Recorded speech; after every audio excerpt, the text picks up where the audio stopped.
areas where it seems like the left is militating against the advent of science. One of those areas is the area of transgenderism. It would be, you talk in your book about the education of children and teaching children about science. And right now, children are being taught about the quote unquote gender spectrum, which is not scientifically based. That is a theory-based idea. No, wait, hold on. People express themselves on a spectrum. So you learn that. That's a social point, not a scientific point. Meaning we express ourselves hold on. based in different languages. Is that something you teach in science class, or is that something that you teach when you're teaching language?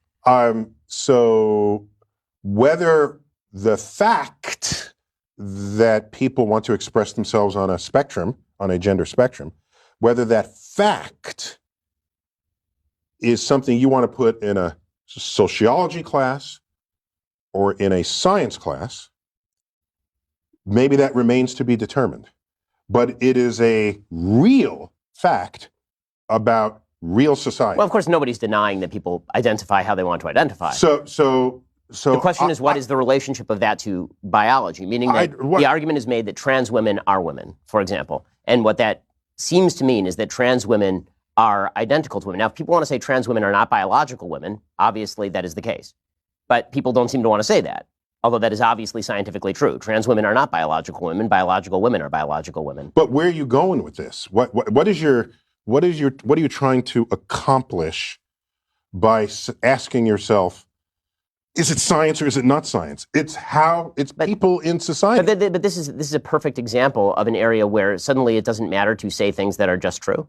Like, why is it bad or wrong to point out? I have another way to approach this. I care what is objectively true in the world as a scientist. But let me not say even as a scientist. I just simply care what is objectively true. And science happens to be a pretty potent path to invoke, to find out what is true. And so if people express themselves on a gender spectrum, and that is an actual thing in an actual society, if we have not fully explained that scientifically, that's an interesting frontier to study. If you want to say it's only sociological, then it's the purview of the social sciences. I don't care who studies it. It's an interesting fact about society that's worth learning about. To fight someone and say, it's not biological, it's just it's real and it's there. Well, because it's real because it manifests. This sort of That's a different question. What you're asking now is, are there some topics that should not be studied scientifically? Right. And is there some taboo? And Sam Harris speaks a lot about this. Yes.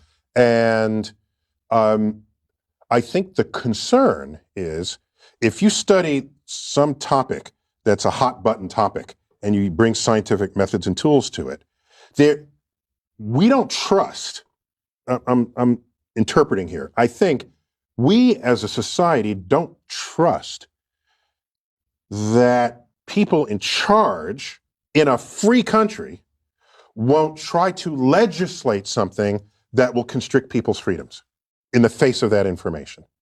I think that's the fear. But now you're arguing for limitations on areas of particular study. No, I'm arguing on, we need a way to shield, we need a way to protect people's freedoms in the face of whatever gets discovered scientifically. The question is, what is your motivation?